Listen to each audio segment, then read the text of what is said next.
మమ్ము బ్రోచినవాడు మా హృదిని కొలువైనాడు. నా లక్ష్మీ నివాసుడు మా వెంకటేశ్వరుడు.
దేవుడి విగ్రహం గుడిలో ఉంటే దండం పెడతాం.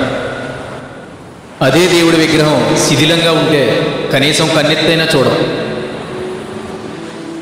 అంటే పూజలు జరిగితేనే దేవుడా? కన్నవాళ్ళు ఏదైనా ఇస్తేనే వాళ్ళ మనుషుల? సముద్రం లోతు కనిపెట్టగలిగాం కానీ నాన్న ప్రేమని తూకం వేయగలిగే కొలమానం ఎక్కడా లేదు.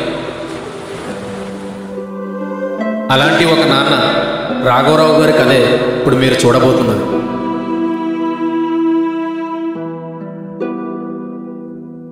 మహాలక్ష్మి,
వచ్చారా?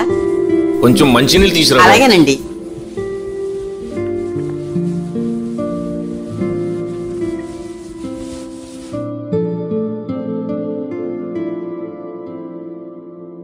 ఇవ్వండి మంచినీళ్ళు.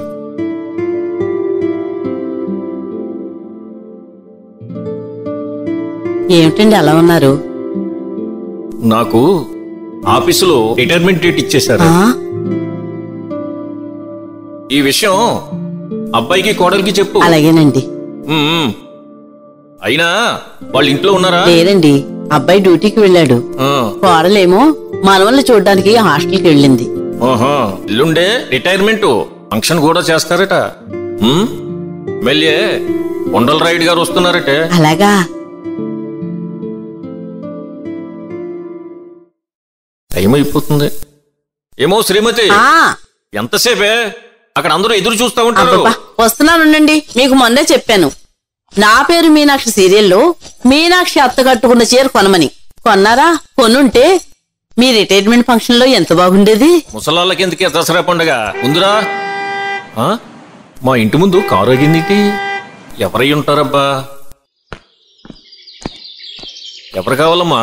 ఎవరింటికి వచ్చానండి? మీ రిటైర్మెంట్ ఫంక్షన్ అని మీ అబ్బాయి గారు కారు పురమాయించారండి. మా అబ్బాయి కారు బుక్ చేశాడా? ఇప్పుడు బైక్ మీద కూడా ఆఫీస్కి తీసుకెళ్ళడు.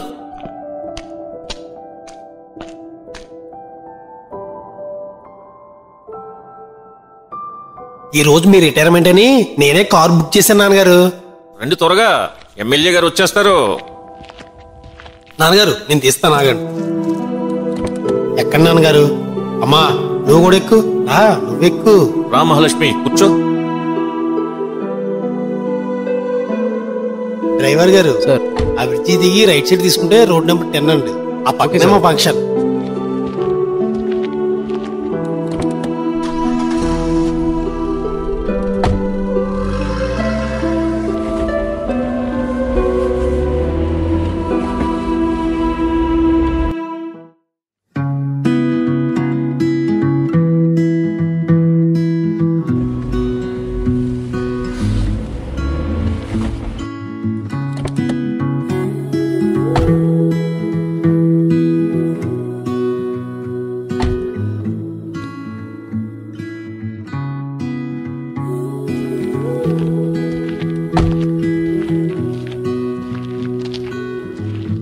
నమస్కారం అండి ఎమ్మెల్యే గారు. నమస్తే సార్. నాన్నగారు లోపల ఉన్నారు. లోపల అరేంజ్ చేశారండి ఫంక్షన్.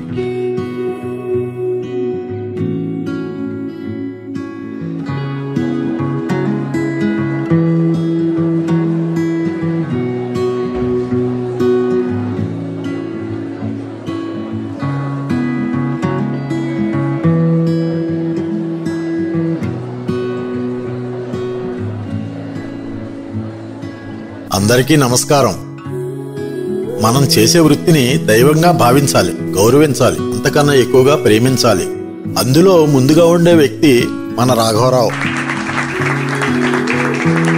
ఇందులో విచిత్రం ఏమిటంటే, నేను ఈ రాఘవరావు గారు కలిసి ఇదే ఊర్లో 10వ తరగతి వరకు చదువుకున్నాం. రాఘవరావు గారు అన్నానని తప్పుగా అనుకోవద్దు. స్నేహంలో ఈ గాడులు ఒరేలు లేకపోతే ఆనందం లేదు. ప్రతి మనిషి 60 ఏళ్లకి రిటైర్మెంట్ అవ్వాల్సిందే.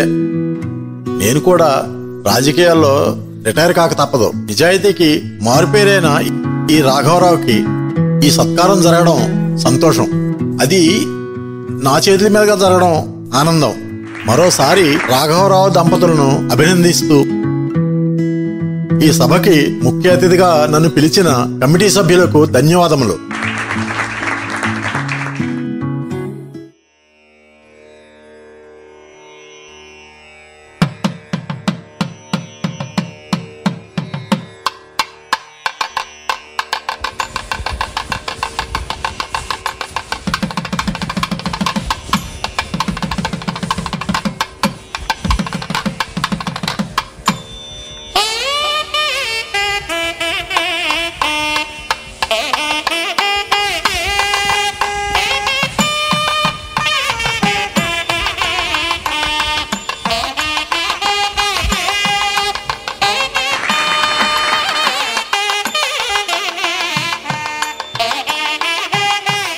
రాఘవరావు, 2 ముక్కలు మాట్లాడు. అందరికీ నమస్కారం. నా సన్మాన సత్కార సభకు విచ్చేసిన నా స్నేహితులకు, నా బంధువులకు హృదయపూర్వక ధన్యవాదములు. ముందుగా నా స్నేహితుడు, ఈ నియోజకవర్గ ఎమ్మెల్యే కొండలరాయుడు గారి చేతుల మీదుగా ఈ సత్కారం తీసుకోవడం నాకు చాలా గర్వంగా ఉంది. నాకంటూ నేను సంపాదించింది ఏదైనా ఉందంటే అది మీ ప్రేమ, అభిమానం. ఈ 60 ఏళ్ల నా ఉద్యోగ జీవితంలో నాతో కలిసి ఉద్యోగం చేయకపోయినా నేను నా భార్య మెడలో కట్టిన 3 రూపాయల పసుపు తాడికి నాకు బానిసగా పనిచేసింది నా భార్య. ఏనాడు నా మీద విసుక్కోలేదు, తను అలిసిపోలేదు. ఆమె కనుక లేకపోతే ఈ రాఘవరావు ఇప్పుడో ఉద్యోగానికి రాజీనామా చేసేవాడు. ఈ సందర్భంగా నా భార్య మహాలక్ష్మికి ధన్యవాదాలు తెలియజేస్తున్నాను. ఈ సభకు విచ్చేసిన మీ అందరికీ మరొక్కసారి నా హృదయపూర్వక ధన్యవాదములు. అందరికీ నమస్కారాలు. మాట్లాడు. పర్లేదు, మాట్లాడు. మైక్ పట్టుకో ముందు. అందరికీ నమస్కారం. నాకు ఈ మైక్ ఇచ్చి మాట్లాడమంటే గరిటిచ్చి వంటగదిలో వంట చేయమన్నట్టుంది. ఉదయాన్నే కాఫీ అనగానే కంగారు పడిపోవటం, భోజనంలో ఏ కూర చెయ్యాలని ఆలోచించటం, అలసిపోయి వచ్చిన ఆయన కాళ్ళు పట్టటం, అవి తప్ప ఇంకేమీ తెలీదు. ఈ సభలో అందరి ముందు మైక్ పట్టుకోవడం, ఆయనతో పాటు సమానంగా సత్కారం పొందటం చాలా ఆనందంగా ఉంది.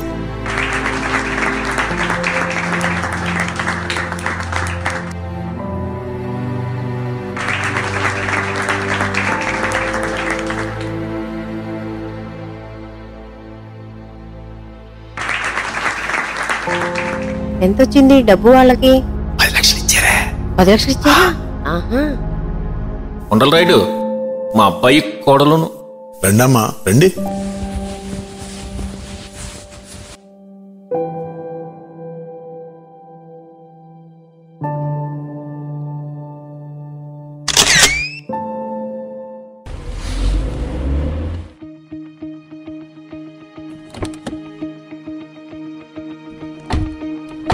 మెల్లగా దిగండి నాన్నగారు. అది ఎలా ఇవ్వండి.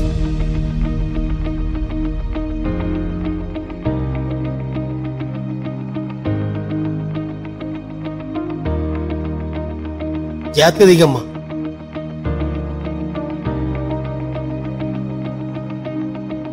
నువ్వు వెళ్ళి అమ్మ నాన్న తాగడానికి ఏదైనా ఇవ్వి.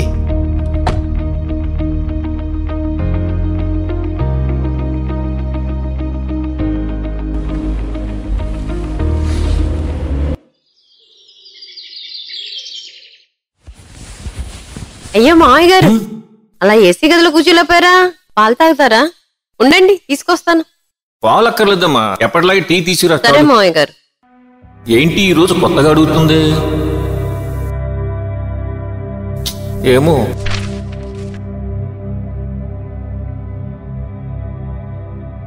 ఇదిగోండి మామయ్య గారు టీ. ఇంకేమన్నా కావాల్సితే నన్ను అడగండి.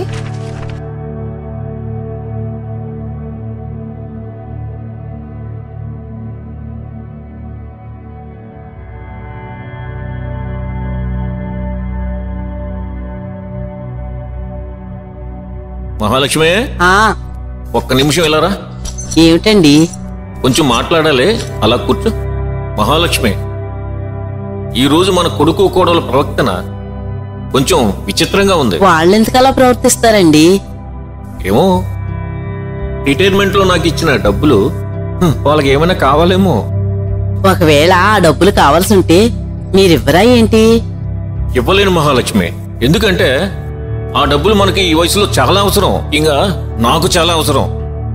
మీకు అంత అవసరమే ఉందండి. సంపాదించింది పిల్లలకు కాకపోతే ఇంకెవరికిస్తారు? ఆ 10 లక్షలు మనం బ్యాంకులో ఫిక్స్డ్ డిపాజిట్ చేస్తే ఆ వచ్చే డబ్బు మీద వడ్డీతో మనం ఎవరి దగ్గర చేతులు చాచకుండా ఉంటామని.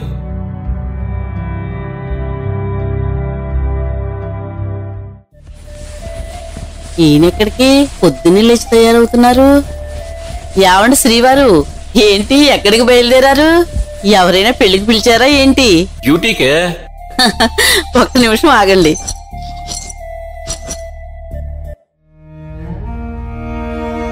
ఒకసారి ఇటు చూడండి. ఓహో, రిటైర్ అయిపోయింది కదా, అలవాటైపోయిన ప్రాణమే.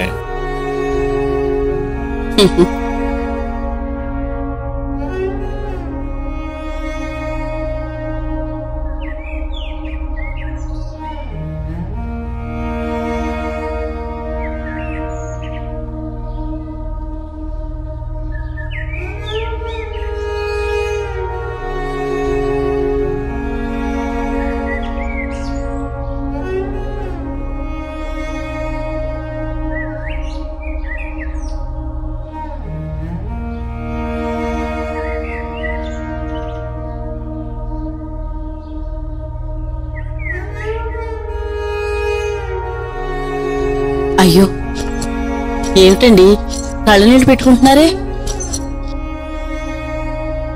చూస్తూ చూస్తూ ఎన్నో ఏళ్ళు గడిచిపోయాయి లక్ష్మి. రోజు నువ్వు ఇచ్చిన క్యారియర్ తీసుకుని అలా రోడ్డు మీద నడిచెళ్తుంటే ఆయుధం పట్టుకుని యుద్ధానికి వెళ్ళే మహారాజులా ఆనందపడేవాణ్ణి. ఇప్పుడైతే ఏమైందండి? ఎలా బ్రతకాలనుకుంటామో అలాగే బ్రతుకుతాం. అలాగే ఉంటుందండి జీవితం. మనిషి మట్టిలో కలిశాక మనసుల్లో ఉండే ఆ వ్యక్తిత్వాన్ని సంపాదించుకోవటం చాలా కష్టం మహాలక్ష్మి. బాధపడకండి. సరే టీ తీసుకొస్తానుండండి. లేదు లక్ష్మి, మళ్ళీ వచ్చి తాగుతాను. ఏంటి అంత తొందరగా బయటికెళ్లే పనేంటి? అదేమీ లేదు. నిన్న ఆఫీసులో రిటైర్డ్ ఫంక్షన్లో వాళ్ళిచ్చిన ఆ అమౌంట్ని బ్యాంకులో ఫిక్స్డ్ డిపాజిట్ చేసి వస్తాను. ఆహా సరే మరి జాగ్రత్తగా వెళ్ళండి. సరే మరి ఉంటాను. నాన్నగారు ఆ, ఆగండి, మీకు ఓ విషయం చెప్పాలనుకుంటున్నాను నాన్నగారు. దేని గురించిరా? అదే నాన్నగారు. అదే మామయ్య గారు, ఈయనకొచ్చే జీతం చాలా తక్కువ. అవును ఇక నాన్నగారు, నుంచి మీకు జీతం రాదు, పని కూడా లేదు. వెళ్ళను కాబట్టి చెప్పండి. మీకు వచ్చిన 10 లక్షలు ఇస్తే వడ్డీ వ్యాపారం చేస్తాను నాన్నగారు. లక్షలకి లక్షలు సంపాదించవచ్చు. అవును మామయ్య గారు, ఈయన స్నేహితులు కూడా అదే వ్యాపారం చేస్తూ లక్షలు లక్షలు సంపాదిస్తున్నారండి. ఈయన ఎన్నాళ్ళని ఆ తక్కువ జీతం చేస్తారు చెప్పండి? అదేంటమ్మా శారదా ఆ డబ్బులు అడుగుతున్నారు? ఈ వయసులో మాకున్న ఆధారం ఆ డబ్బులే కదమ్మా. ఆ డబ్బు మీద వచ్చే వడ్డీ డబ్బులతో మేమిద్దరం ఏ మందో మాకో కొనుక్కోవచ్చని మేమనుకుంటున్నాం. దయచేసి వాటిని అడగొద్దమ్మా. అదేంటండి అలా అనేశారు? లక్షలు సంపాదిస్తానని ఒక్కగానొక్క కొడుకు డబ్బులు అడుగుతా ఉంటే అలా ముఖమే చెప్పడం ఏమన్నా బాగుందా? నేనే నా భయం కూడాను. ఒక్కగానొక్క కొడుకు కాబట్టే. అదే ఇంకొకడు ఉండుంటే వీడి పొమ్మంటే ఇంకొకడు ఉన్నాడన్న ధీమానే ఉండేది. వీడి పొమ్మంటే ఎక్కడికి పోవాలి? పైగా వీడి చేస్తున్న వ్యాపారం వీడికి కరెక్ట్ కాదు. వీడు దీనికి పనికిరాడు.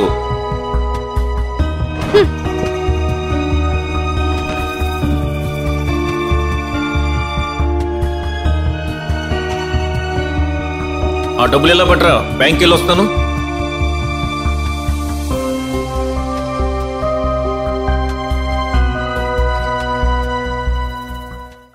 లక్ష్మి మంచినీళ్ళు పట్టరా, డిపాజిట్ చేసి వచ్చాను. అనుకున్నంత పని చేసావు. కొడుకు మీద ప్రేమ కూడా లేదు నీకు. ఈ జీవితాలే మీకు ముఖ్యం. ఎంత తెలిసిన మీకు ఇంకా నాతో పనేటి? మీ బతుకులు మీరు బతకండి.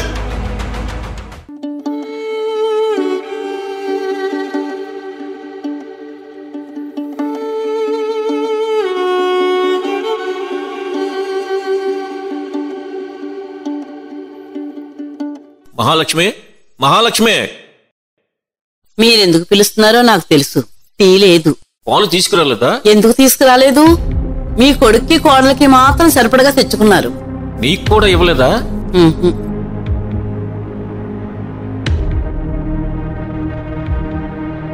మహాలక్ష్మి టైం 2 అయింది. భోజనం పెట్టవే. ఏమిటి అలా ఇస్తున్నావు? ఒంట్లో బాగోలేదా? ఎందుకండి? ఎందుకు మిమ్మల్ని ఆఫీస్ వాళ్ళు అప్పుడే రిటైర్ చెయ్యాలి? ఇంట్లో వాళ్ళతో మాటలు పడ్డానికా లేదా ఇలా అవమానించడానికా? ఇప్పుడు ఏమైంది మహాలక్ష్మి? ఉదయం మీ కోడలు ఎక్కడికో వెళ్తూ వంటగదికి తాళం వేస్తుంది. ఎందుకమ్మా అని అడిగితే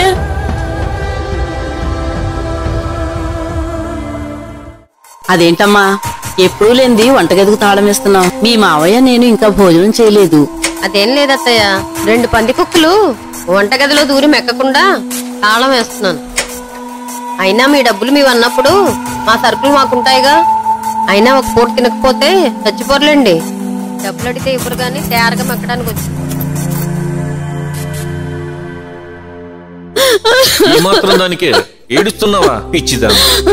వాళ్ళు చిన్నపిల్లలే. మనకు ఉన్నంత ఓర్పు సహనం వాళ్ళకు ఉండదు. ప్రేమైనా ద్వేషమైనా వెంటనే చూపించేస్తారు. నువ్వేం పట్టించుకోకు, నేను బయటికి వెళ్ళి భోజనం తీసుకొస్తాను.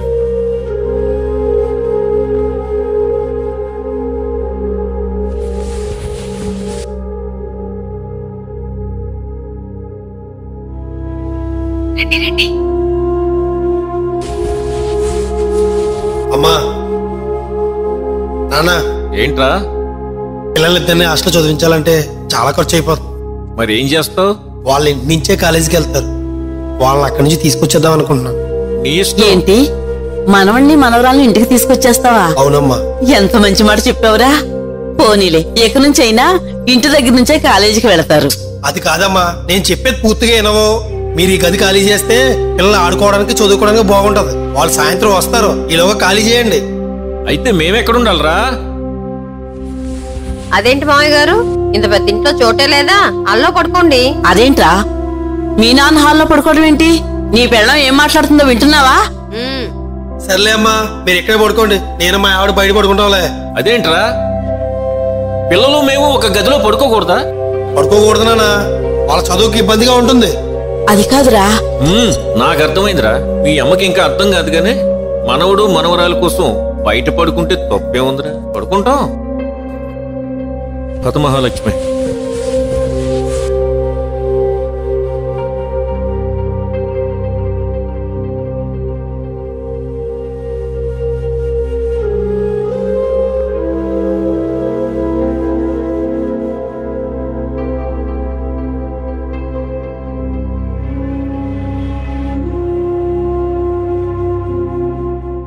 ఒరే రాఘవరా. అరే కృష్ణ, ఏమైందిరా అలా కంగారు పడుతున్నావు? రా, ఇలా రా, కూర్చో. ముందు మంచినీళ్ళు తాగు.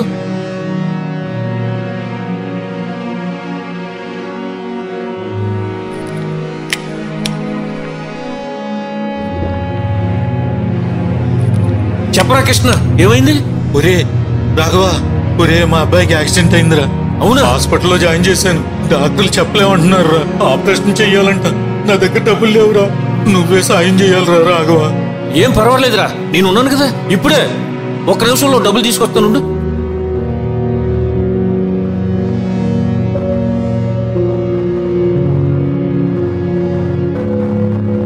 అరే కృష్ణ, పద హాస్పిటల్కి వెళ్దాం. నీ కొడుకు ఏం కాదురా, పద.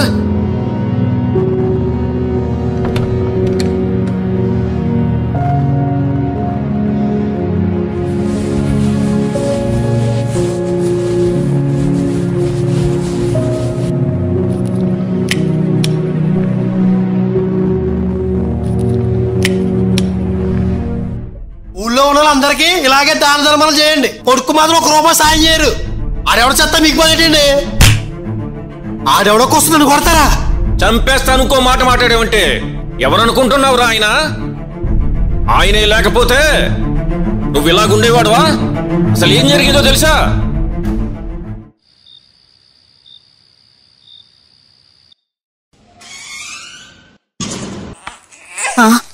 బాబు, బాబు, ఏమండి, ఏమండి, ఏమండి, ఏమండి, ఏమండి, ఏమండి? బాబు ఊపిరి పీల్చుకోలేకపోతున్నాడు. చాలా ఆయాసపడుతున్నాడు. నాకేంటో భయంగా ఉందండి. నువ్వేం భయపడకు మహాలక్ష్మి. అబ్బాయి దగ్గర నేను వెళ్ళి ఆటో తీసుకొస్తాను. అలాగే బాబు, ఆటో ఆగమ్మా, ఆగు. మా అబ్బాయికి సీరియస్ గా ఉంది, హాస్పిటల్ తీసుకెళ్ళాలి. సరే సార్, బాబు హాస్పిటల్ కాలనీకి పోనీయమ్మా. అలాగే సార్, తొందరగా వెళ్ళి బాబుని తీసుకురండి సార్. మహాలక్ష్మి, ఆటో వచ్చింది.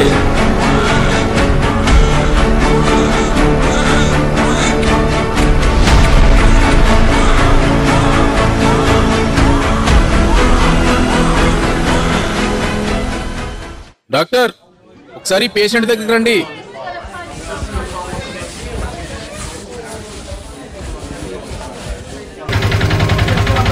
హాస్పిటల్కి వచ్చేసాం, కంగారు పడకండి అమ్మా.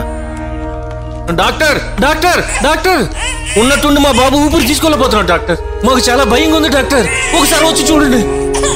మీరేం కంగారు పడకండి, కొద్దిగా రిలాక్స్ అవ్వండి. మేము ఉన్నాం కదా. బాబుని తీసుకెళ్ళి సెలైన్ పెట్టు. ఏమండి, ఏమండి, ఏమవుతుందండి? నువ్వు భయపడకే బాబు, భయపడకో. బాబుకి ఏమవ్వదు.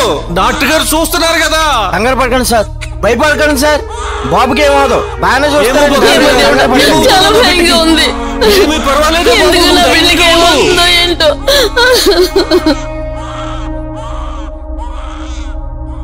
Compounder sir. బాబు పేరెంట్స్ ఉంటారు, బయట రమ్మని చెప్పు. Okay sir. సార్ మిమ్మల్ని డాక్టర్ గారు రమ్మంటున్నారండి. డాక్టర్ గారు పిలుస్తున్నారండి సార్, వెళ్ళండి సార్. ఏమైంది డాక్టర్? ముందు మీరు అలా కూర్చోండి. మీ పేరు?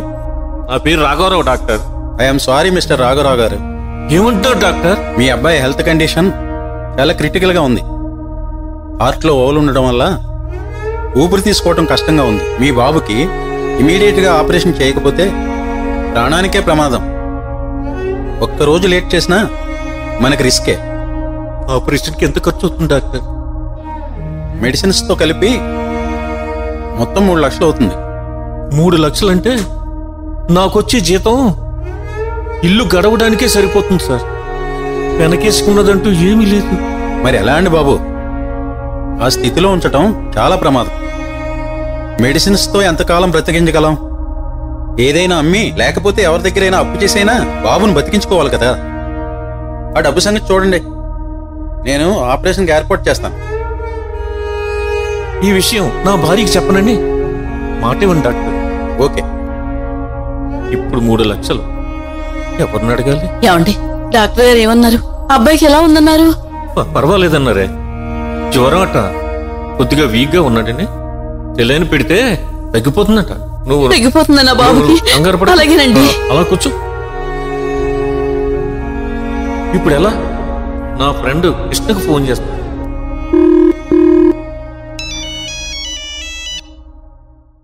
హలో కృష్ణ. ఎవరు? ఏంట్రా? రాఘవరాన్ని. అరే రాఘవ, ఎన్నాళ్ళైందిరా నీ గొంతు వినపడి? ఎలా ఉన్నావు? నేను బాగానే ఉన్నానురా. లేదురా, నువ్వేదో దాస్తున్నావు, చెప్పరా. ఏమైంది? నీ కష్టం నీ గొంతులో వినపడుతుందిరా. మరి అది చాలా క్రిటికల్ గా ఉంది. హార్ట్ లో ఓవల్ ఉండడం వల్ల ఊపిరి తీసుకోవడం కష్టంగా ఉంది. ఆపరేషన్కి ఎంత ఖర్చు అవుతుందా? మెడిసిన్స్ తో కలిపి మొత్తం 3 లక్షలు అవుతుంది. నా కష్టం ఎలాంటిదో నీ కష్టం అలాంటిదేరా. నా భార్య క్యాన్సర్ రా. 4 నెలల నుంచి మంచాన పడి ఉంది. మందులతో అలా ఊపిరి పోస్తున్నాను. నన్ను క్షమించరా రాఘవ. ఇప్పుడు నీకు సాయం చేస్తే నేను నిస్సహాయుడిని అయిపోతాను.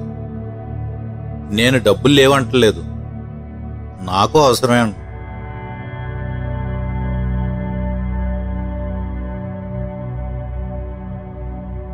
ఏమైంది రాఘవరావు? డబ్బులు చూస్తున్నారా? మీ ఆలస్యం పిల్లాడి ఆయు తీస్తుంది. తొందరగా చూడండి. ఎవరండి ఫోన్లో? నా కాలేజీ ఫ్రెండ్ రాఘవని. ఏమైంది? మీరు మాట్లాడుకుంటుంటే విన్నాను. డబ్బులేవా అంటున్నారు. వాళ్ళ అబ్బాయికి హార్ట్ లో హోల్ పడిందంట. ఆపరేషన్ చెయ్యాలి, లేకపోతే బ్రతకడు అని చెప్పారంట డాక్టర్లు. డబ్బుల కోసం ఫోన్ చేశాడు. మరి తీసుకెళ్ళివ్వండి. ఇంకా ఇక్కడే అది కాదు సరస్వతి, మీ స్నేహితుడు సాయం అడిగితే మరి ఇంకా ఇక్కడే ఉన్నారా? వెళ్ళండి. ఆ డబ్బులు నీ మందులు కొనడానికి హాస్పిటల్ ఖర్చుల నిమిత్తం దాచుకున్నాం కదా, అవేమంటావేంటి? శవానికి ఎన్ని మందులు పోసినా లాభం లేదండి. నేను ఎక్కువ రోజులు బతకనండి. నేను కష్టాన్ని చూసాను, సుఖాన్ని చూసాను. నేను అనుభవించడానికి ఏముందండి? నా జీవితంలో ఎన్నో చూసాను. రేపు మాప పాడి మీద పోతే నాకన్నా ఆ పసివాడి ప్రాణాలే ఎక్కువండి. పసివాళ్ళు దేవుడితో సమానం అంటారు. ఆ దేవుడిని కాపాడే అదృష్టం. మీరు వెళ్ళండి ఇప్పుడు హాస్పిటల్కి. ఆ పసివాడి ప్రాణాలు కాపాడండి.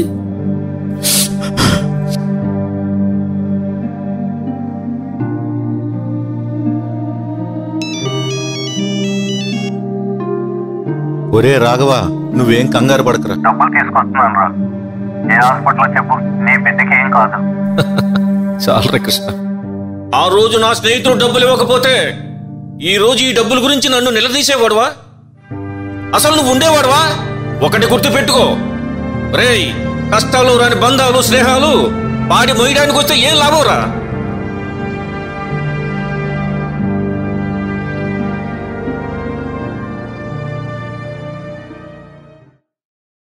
మంచి కుటుంబం అని మా అమ్మ నాన్న నీకిచ్చి పెళ్లి చేశారు. ఎందుకు అలా చిరపడుతున్నావు? ఏమైంది? మీ ఫ్రెండ్ కొడుకు బర్త్డే పార్టీకి వెళ్ళాను కదా, వాళ్ళ ఇల్లు చూడటానికి 2 కళ్ళు సరిపోలేదు తెలుసా. మీ ఫ్రెండ్ భార్య చేసుకున్న మెళ్ళోహారం 2 లక్షలంట. నేనేమో చీప్ గా ఈ నల్లపూసలు వేసుకుని వెళ్ళాను. చీ మన బతుకులు, ఎక్కడేసిన గొంగళం అక్కడే. నీకు అసలు ఇంట్లో విలువే లేదు. చీ.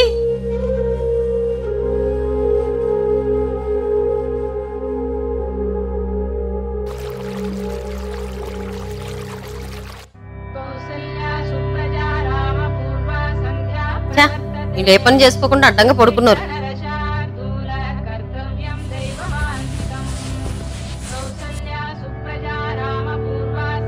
వీళ్ళు అనవసరంగా హాల్లోకి గెంటేస్తాం, బయటికి గెంటేస్తే దరిద్రం వదిలిపోయేది.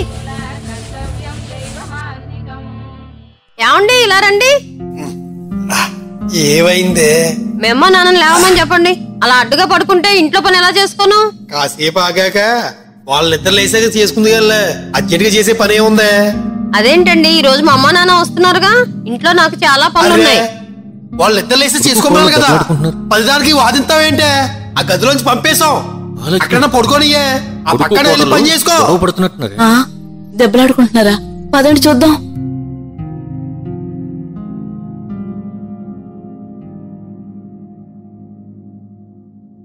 ఏమైందిరా అలా కేకలేసుకుంటున్నారు? మా అమ్మ నాన్న వస్తున్నారండి. మా నాన్నకి ఆస్తమా ఎక్కువ ఉండడం వల్ల ఆరోగ్యం బాగోక మీ అబ్బాయి ఇక్కడికి తీసుకొస్తున్నారండి. వాళ్ళకి మాత్రం అక్కడ ఎవరున్నారు, మనమే చూసుకుందామని మీ అబ్బాయి రమ్మన్నారండి. హాల్లో మీ అమ్మ నాన్నని పడుకోమను, మా అమ్మ నాన్నని వరండాలో పడుకోమని చెప్పమన్నారండి. పిల్లలు వస్తున్నారని గదిలోంచి హాల్లోకి, మీ అమ్మ నాన్న వస్తున్నారని హాల్లోంచి వరండాలోకి, ఇంకెవరో వస్తున్నారని ఆ వరండాలోంచి వీధిలోకి ఈడ్చేలా ఉన్నారమ్మా. అయినా ఈ ఇల్లు నా భర్త కష్టార్జితం, అలా చెప్పు నీ మొగుడికి. అదండి ఇంకా సిగ్గులేకుండా కూర్చున్నారే. ఎంత మాట నాకు ఇంకెందుకు? నాన్న నాకు ఇల్లు రాసిచ్చినా నాకు ఏ ఉపయోగం లేనప్పుడు, నాకు ఏ హక్కులు లేనప్పుడు మేము ఇంట్లో ఉండలేం, మేము వెళ్ళిపోతున్నాం. రేయ్ ఆగరా. రే నాన్న, ఇది నీ ఇల్లురా. మీ అమ్మ ఎంతో ఇష్టంగా నీకు రాసిచ్చిన ఇల్లు, నాది కాదురా. వెళ్ళాలనుకుంటే మేము వెళ్ళాలిరా, మీరు కాదురా.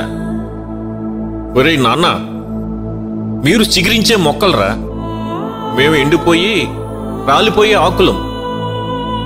వెళ్ళిపోతే మేము వెళ్ళిపోవాలి గాని మీరు వెళ్ళిపోకూడదురా.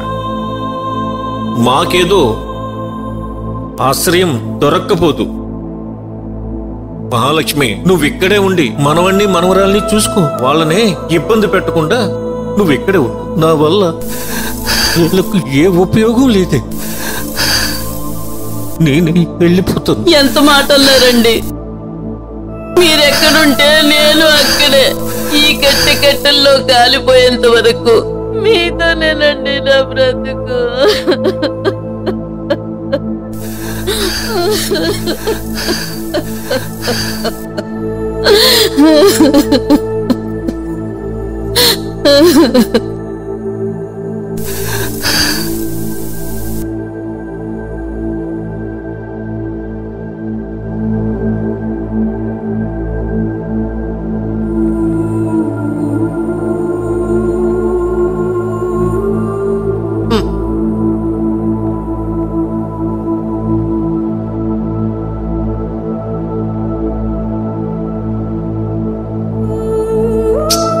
దరిద్రం వదిలింది.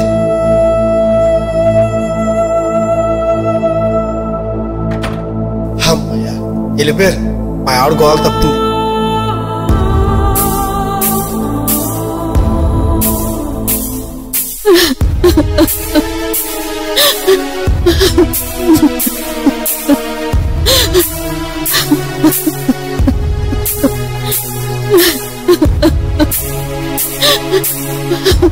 వెళ్దాం రా మహాలక్ష్మి.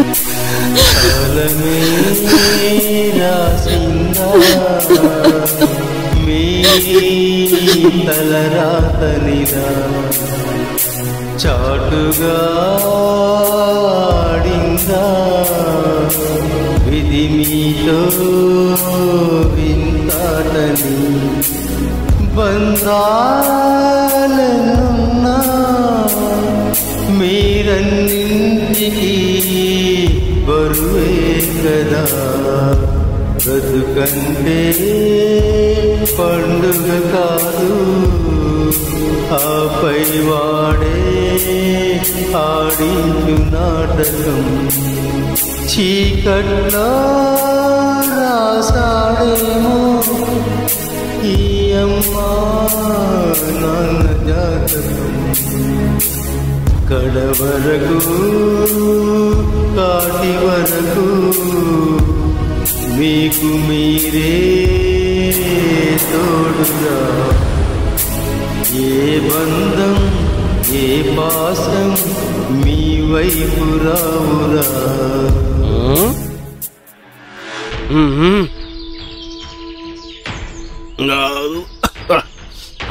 తగిలిందిరా మంచి పేరం ఇయ్యాలా చూస్తుంటే ముట్ట వెనక ఎవరు లేడు ఏమైనా సరే దగ్గర లాక్కోపోవాలి ఇయ్యాలా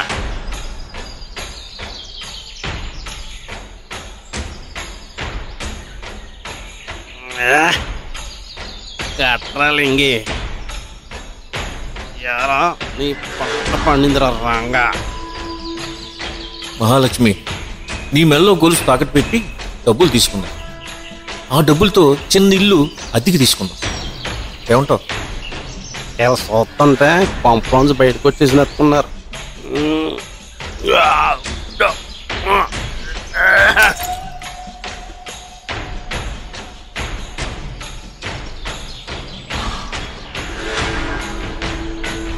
అదేనే మార్వాడి ఇల్లు. గొలుసు తీసుకుని డబ్బులు ఇస్తారు. మార్వాడి దగ్గరికి వెళ్తున్నారా? వెళ్ళండి వెళ్ళండి. మీ దగ్గర డబ్బులు ఎలా కొట్టాలో నాకు తెలుసు. ఇవాళ ఏమైనా సరే మీ దగ్గర నుంచి డబ్బులు లేకోకుండా నేను ఎక్కడి నుంచి వెళ్ళను.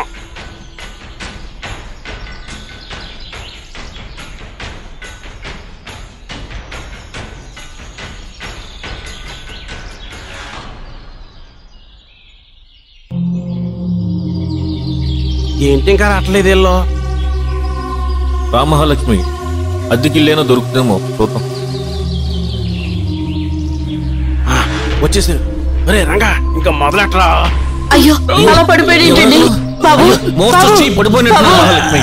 ఏమైంది బాబు? అయ్యో సమయానికి నీళ్లు కూడా లేవే. అయ్యో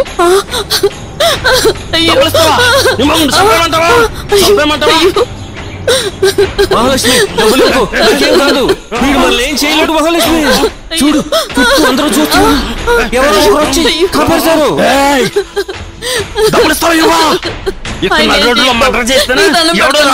మహాలక్ష్మి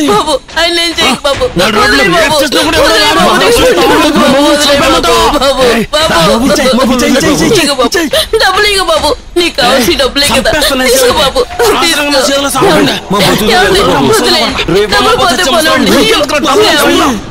మన కర్మ కాలేదు కదా.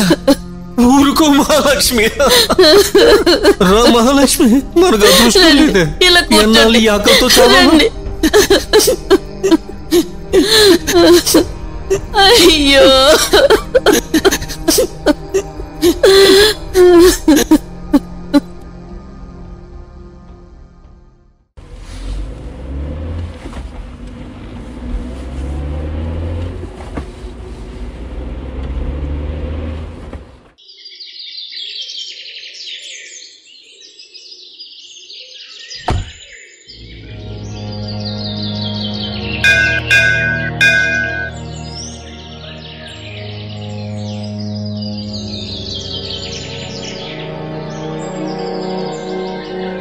అరే రాఘవరావులో ఉన్నాడు.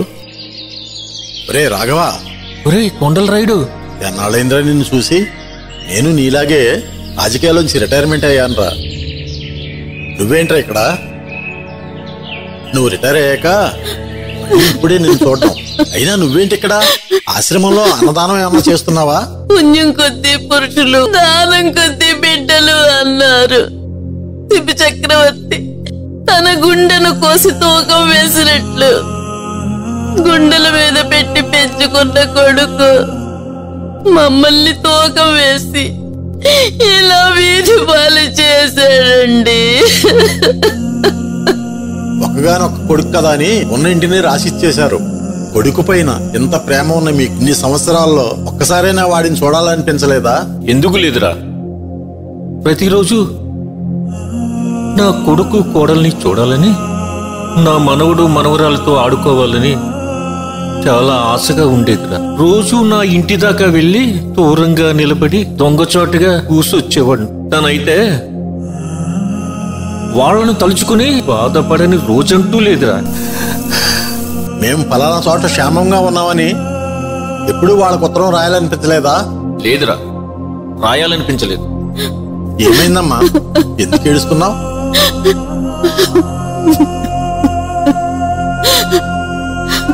చూడండి, ఇలా చూడండి, ఎన్ని ఉత్తరాలు రాశారో చూడండి. నువ్వు ఉత్తరాలు రాసావా? రే రాఘవా, మీ కన్నీళ్ళని సంచిలో దాచి ఏమీ రాయలేదని ముఖం చాటేస్తావేరా. ఇన్ని ఉత్తరాలు రాసినప్పుడు ఒక్క ఉత్తరం పోస్ట్ చేయొచ్చు కదరా. సరే ఇదిగో ఈ ఉత్తరం కాస్త పోస్ట్ చేసి వస్తావా? సరే, మీరు ఇక్కడే ఉండండి, నేను పోస్ట్ చేసి వస్తాను. ఇక్కడే ఉంటాం రా.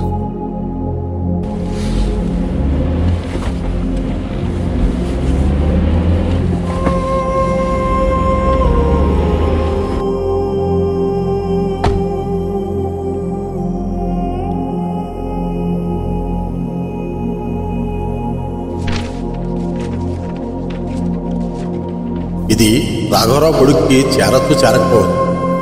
ఇందులో ఏం రాశాడో తెలుసుకుంటే నేనేమైనా వీళ్ళకు సహాయం చేయగలనేమో.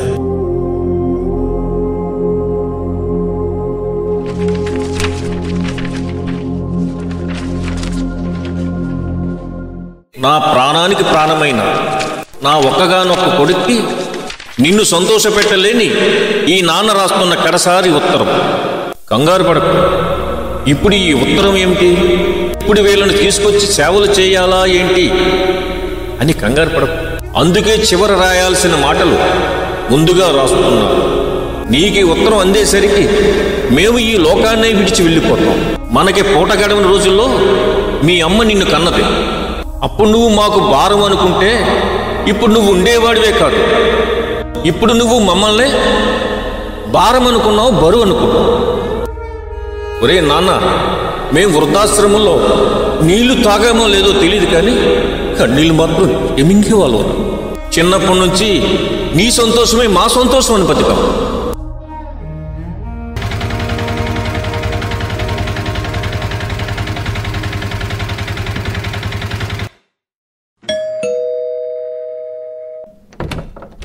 ఎవరు? రాఘరావు గారు లేరండి? మా నాన్నగారే. ఏంటి పని? ఆయన జాబ్ చేసి దగ్గరే మా ఆటో స్టాండ్ అండి. నేను ఆయన బాగా తెలుసండి. మా అమ్మాయి పెళ్లికి కార్డు ఇద్దామని వచ్చానండి. ఆయన ఎప్పుడు ఆటో ఎక్కాలన్నా ఆటో ఎక్కువరండి. నాతో చాలా బాగా మాట్లాడేవారండి. అలా మీ ఇద్దరం బంధువులాగా కలిసిపోయామండి. అందుకే మా ఇంట్లో పెళ్లికి ఆయన పిలుద్దామని వచ్చానండి. ఆయన వచ్చాక ఇచ్చేయండి. సరే, ఆయన ఇక్కడ లేడు, నేను ఇచ్చేస్తానులే. అలాగే అండి. సరే, నేను ఇస్తాను, మీరు వెళ్ళండి. కానీ ఒక్క మాట బాబు, అలాంటి తండ్రి దొరకడం నీ అదృష్టం. మీకు చిన్నప్పుడు ఒంట్లో బాగోపోతే నా ఆటోలోనే హాస్పిటల్కి తీసుకెళ్ళాను. అప్పుడు ఎంత నలిగిపోయారో. నీ భవిష్యత్తు కోసం ఇప్పుడు అంతే నలిగిపోతుంది. ఏంటి రాఘరావు గారు, ఏంటి సంతోషంగా ఉన్నట్టున్నారు? సంతోషమే అయ్యా, సంతోషమే. నా రిటైర్మెంట్లో వచ్చిన 10 లక్షలు మా అబ్బాయి పేరు మీద ఫిక్స్డ్ డిపాజిట్ చేసి వస్తున్నాను. వాడు ఎవరి దగ్గర చేయి చాచాల్సిన పని లేదు. నాకు చాలా సంతోషంగా ఉందయ్యా. వాడికి ఏ లోటు ఉండదు. మాకు కట్టుబట్టలు లేకపోయినా నీకు కొని సంబరపడేవాళ్ళం. మా కడుపు ఆకలితో ఉన్నా నీ కడుపు నింపి మేము కడుపులో కాళ్ళు పెట్టి పడుకునేవాళ్ళం. ఇదేనేమో పీకబంధం అనుకున్న పిచ్చోలో రా. ఒరేయ్, నాన్న అనేవాడు ఇప్పుడు నమ్మించాడురా. నమ్మకాన్ని ఇస్తాడు. అనుభవం లేని వ్యాపారం. రేపు ఆ వ్యాపారంలో నష్టం వస్తే పిల్లలతో ఎక్కడ రోడ్డు మీద పడతారో అని భయపడ్డాను రా. రాత్రికి రాత్రి వచ్చింది స్థిరంగా ఉండదు. అది మనకు చెప్పకుండానే పోతుంది. నువ్వు బాగుంటే చూడలేక కాదురా. ఇదంతా ఇప్పుడు ఎందుకు చెప్తున్నానో తెలుసా? ఈ ఉత్తరంతో పాటు వచ్చిన కవర్ని తెరిచి చూడు. అదేరా మీ నాన్నని ఏ డబ్బులు ఇవ్వలేదు అని బయటకి ఇంటేసావు. కష్టం వచ్చిందిరా. అదే డిపాజిట్ పత్రం. అదే ఆ రోజు నీ పేరు మీద 9 సంవత్సరాలకి రెట్టింపు అయ్యేలా 10 లక్షలు డిపాజిట్ చేశాను. ఇప్పుడు అది 20 లక్షలు అయ్యింది. అవి తీసుకెళ్ళి మీరు సంతోషంగా ఉండండి. ఆ రోజే ఆ డబ్బులు ఎవరి పేరు మీద డిపాజిట్ చేశానో నువ్వు చూస్తే మీ నాన్నంటే ఏంటో నీకు అర్థమయ్యేది. ఇప్పటికైనా నిన్ను సంతోష పెట్టాను అనుకుంటున్నాను. ఇట్లు మీ నాన్న రిటైర్డ్ రాఘవరావు. రాఘవరావు రే రాఘవరావు రాఘవరావు బాబు, ఇక్కడ 2 భార్యాభర్తలు ఉన్నారు కదా, ఏమయ్యారు? మా అబ్బాయి వచ్చాడు, వెళ్ళిపోతున్నాం అన్నారండి. వీళ్ళిద్దరు ఎక్కడికి వెళ్ళి ఉంటారు? ఎక్కడ వెతకాలి? రే ఎవరు బాబు నువ్వు మా రాఘవరావు కొడుకు. మా అమ్మ మా నాన్న ఎక్కడ ఉన్నారు అంకుల్? ఇంకా ఎందుకురా దొంక నీరు? ఇంకా ఏం లాక్కుపోదామని వచ్చావు? లేకపోతే వాళ్ళు నీ కన్నవాళ్ళని చెప్పుకోవడానికి నామోషిగా ఉందా? వాళ్ళిద్దరికి కాస్త విషయం ఇచ్చి చంపడానికి వచ్చావా? నీకు ఆ శ్రమ లేకుండా వాళ్లే వెళ్ళిపోయారురా. ఎక్కడికి వెళ్ళారు అంకుల్? ఎక్కడికి వెళ్ళారో చెప్పండి అంకుల్. ఎక్కడికి వెళ్ళారంటే ఏం చెప్పండి రా? దారం లేని గాలిపటం ఎటు వెళ్తుంది, దానికి గమ్యం ఉండదు. అది చిన్న కాగితం. వీళ్ళు మనుషులు రా. వీలైతే ఏ గూటికో లేదంటే ఏ కాటికో. రాఘవా నన్ను క్షమించండి అంకుల్, నన్ను క్షమించండి. వాళ్ళు నన్ను కాదని డబ్బులు కూడబెట్టుకుంటారని నా భార్య చెప్పి వాళ్ళపై ద్వేషాలు పెంచేలా చేసింది అంకుల్, చేసింది. వాళ్ళు ప్రతి క్షణం నా కోసమే బ్రతుకుతారని నాకు ఇప్పుడే తెలిసింది అంకుల్. వాళ్ళకి అన్నం లేకుండా చేశారు, ప్రశాంతంగా నిద్రపోకుండా చేశాను అంకుల్, నిద్రపోకుండా చేశాను.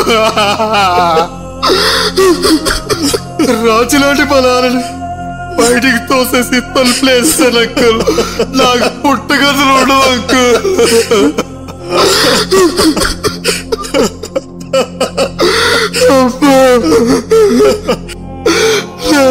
ఏదైనా పోగొట్టుకుంటే కానీ దాని విలువ తెలియదు.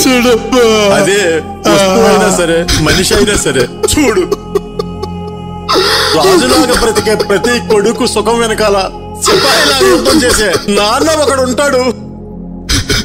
అది అర్థం చేసుకోండి రా. తల్లిదండ్రుల బంధాన్ని తెంచుకోకండి.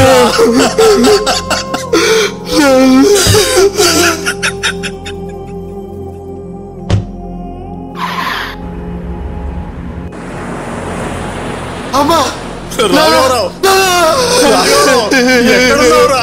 నీ కొడుకు వచ్చాడురా. రాఘవరావు,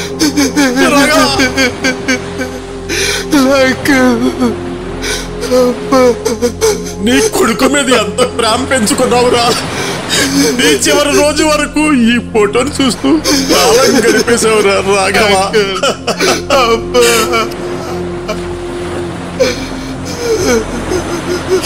అరే రాఘవరావు, నీ కొడుకు వచ్చాడురా. తప్పు తెలుసుకొచ్చాడురా. నీ కోసం ఏడుస్తున్నాడు చూడరా. నేను అర్థం చేసుకోలేకపోయానా?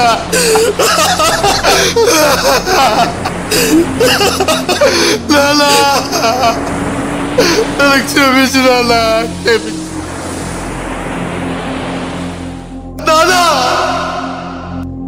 నాన్న ఉన్నప్పుడు ఆ విలువ తెలియదు, కానీ ఇప్పుడు నాన్న జ్ఞాపకాలతో నాన్న తనతో ఉన్నాడని ఊహించుకుంటూ కాలం గడిపేస్తున్నాడు రాఘవరావు గారి అబ్బాయి.